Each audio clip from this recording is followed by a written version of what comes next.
Hello friends, मैं हूं आपका दोस्त और आज मैं आपको कस्टम एनिमेशन का थोड़ा सा एडवांस वर्जन बताने वाला हूं। देखिए, कस्टम एनिमेशन में हमने कल आपको जो बताया था वो था कि एक पावर पॉइंट प्रेजेंटेशन की स्लाइड के ऊपर आप कंटेंट को, अपने मैटर को किस फॉर्म में, किस वे में लाना चाहते हैं उसको आप डिसाइड कर सकते हैं और पावर पॉइंट को ये बता सकते हैं कि वो किस क्रम में आए।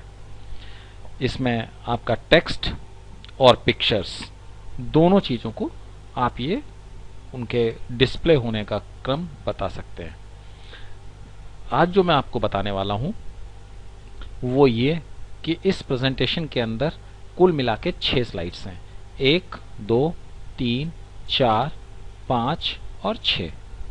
इन 6 स्लाइड्स के रूप में जब आप अपनी इस प्रेजेंटेशन को बनाते हैं तो आपके साथ एक छोटा सा प्रॉब्लम हो सकता है कि अगर आपका प्रेजेंटेशन बहुत अच्छा है, कोई भी आदमी इसको कॉपी कर सकता है और इसके कंटेंट को देखकर अपने लिए नई पीपीटी बना सकता है या इसी पीपीटी को अपने नाम से प्रेजेंट कर सकता है। इस तरह की चीजों को बचाने के लिए मैं आपको एक तरीका बताता हूं। इसको बताने के पहले एक बार मैं देख लेता हूं कि ये प्रेजेंटेशन, पूरी प्रेजेंटेशन में जो एनिमेशन लगा हुआ है उसका क्रम क्या है। तो मैं यहां पे आऊंगा स्लाइड शो में। स्लाइड शो के बाद मैं फ्रॉम द बिगिनिंग इसको प्ले करूंगा। देखिए, खाली पीपीटी है, इसके ऊपर पहले मेरा टाइटल आ रहा है, उसके बाद सब टाइटल आ रहा है। राइट, अगली पीपीटी पे मेरा टाइटल आया, हिंदी में एक पॉइंट आया, इंग्लिश में आया, उसका हिंदी वर्जन आया, फिर इंग्लिश में आया, उसका हिंदी पॉइंट आया और इस तरह से करके मेरी दूसरी स्लाइड खत्म हो गई। ये मेरी तीसरी स्लाइड शुरू हुई और इस क्रम में मेरे सामने टेक्स्ट आ रहा है। अब मेरी इस पावर पॉइंट प्रेजेंटेशन को कोई भी व्यक्ति अगर चाहेगा, ये देखिए यहाँ पे थैंक्स आ गया, कोई भी व्यक्ति अगर इस पावर पॉइंट प्रेजेंटेशन को चाहेगा तो यहाँ से मेरी पावर पॉइंट प्रेजेंटेशन को कॉपी कर सकता है।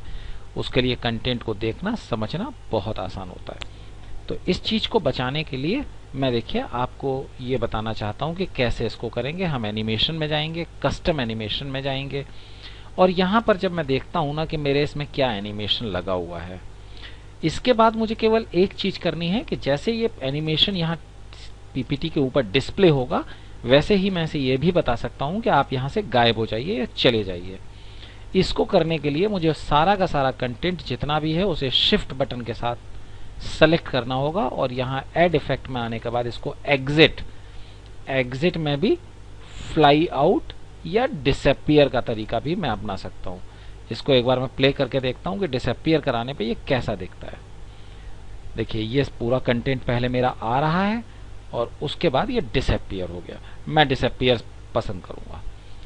अगली स्लाइड पे मैं जाऊंगा, सारा का सारा कंटेंट मैं शिफ्ट बटन के साथ सेलेक्ट करूंगा और ऐड इफेक्ट में एग्जिट और डिसअपियर वाला मैं एनिमेशन एक और लगा दूंगा। यहां पे आप देखेंगे तो ये एनिमेशन आपने लगाए थे और ये एनिमेशन आप अभी अभी आपने एंटर किया है।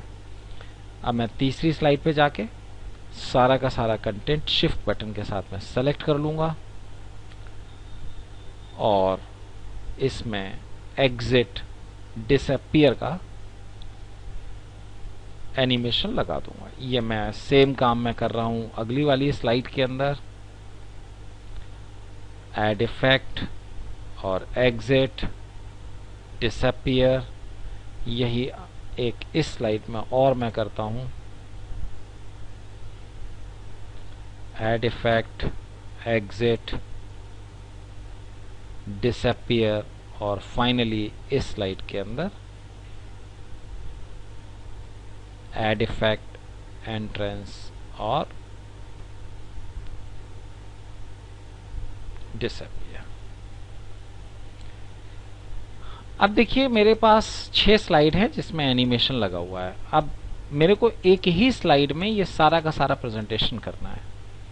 मैं दूसरी स्लाइड पे आऊंगा, इसको सेलेक्ट करूंगा शिफ्ट के साथ इसको और शिफ्ट के साथ इसको। मेरा सारा कंटेंट सेलेक्ट हो गया। कंट्रोल एक्स करने के बाद मैं पहली स्लाइड पे आके इसको पेस्ट कर दूंगा।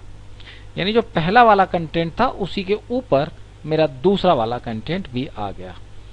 ऐसा ही मैं हर स्लाइड पे करने वाला हूं। और इस स्लाइड को भी मैं कंट्रोल एक्स करूंगा, पहली स्लाइड के ऊपर आके इसको भी पेस्ट कर दूंगा।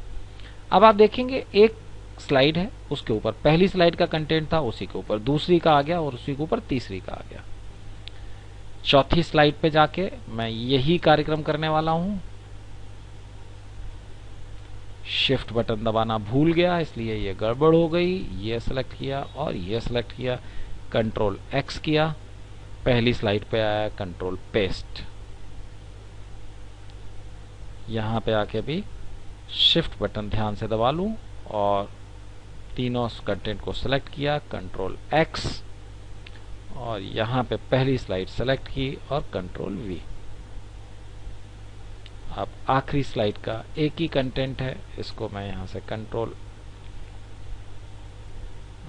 सेलेक्ट किया, मैंने कंट्रोल एक्स किया, पहली स्लाइड को सेलेक्ट करके कंट्रोल वी यानी इसके ऊपर पेस्ट कर दिया।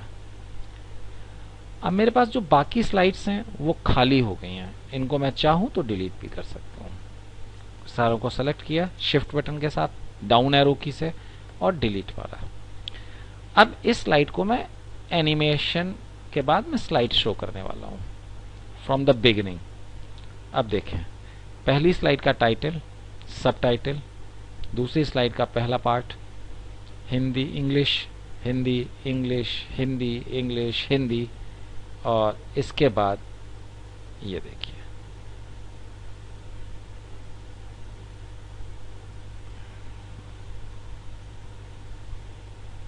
एक ही स्लाइड में आपका सारा कंटेंट आ गया। अब देखिए कॉपी भी अगर करना है ना तो उसको ऐसे करके रख के सामने कॉपी करना होगा, ऐसे एक एक स्लाइड को सामने रख के करना पड़ेगा। लेकिन अगर आप चाहें कि वो इस एक पीपीटी से वो कॉपी कर ले तो बहुत ही मुश्किल होगा उसके लिए ये कर पाना। आपका कितना भी बड़ा प्रेजेंटेशन हो, आप इस तरह से एक ही स्लाइड के अंदर अपना पूरा प्रेजेंटेशन बना सकते हैं। आप इसको जब सेव करना चाहेंगे तो इसको आप save as PowerPoint presentation show के रूप में भी सेव कर सकते हैं। जब आप इसको इस तरह से सेव करेंगे तो देखिए मैं इसको डेस्कटॉप पे सेव कर रहा हूं, PPTX पावर पॉइंट शो। मैं इसको ऐसे करके सेव करूंगा डेस्कटॉप के ऊपर। अब आप देखेंगे कि जब मैं इसको चलाऊंगा तो ये सीधे शो मोड में खुलेगी। आपका लेआउट प्लान नहीं होगा, आपका कुछ भी नहीं, यहां पे आप सिर्फ देख सकते हैं इस पावर पॉइंट प्रेजेंटेशन को। देखिए मैं एंटर की दबा के इस प्रेजेंटेशन को आपके सामने चला रहा हूं।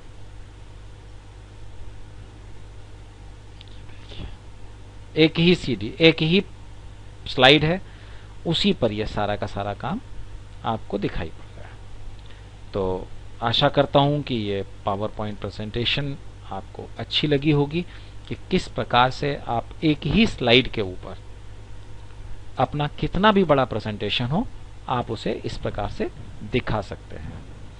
आपको ये प्रेजेंटेशन अच्छी लगी होगी और अगर आपका इस पर कोई सवाल है तो कृपया मुझसे ज़रूर पूछें, मुझे आपकी मदद करके बहुत खुशी होगी।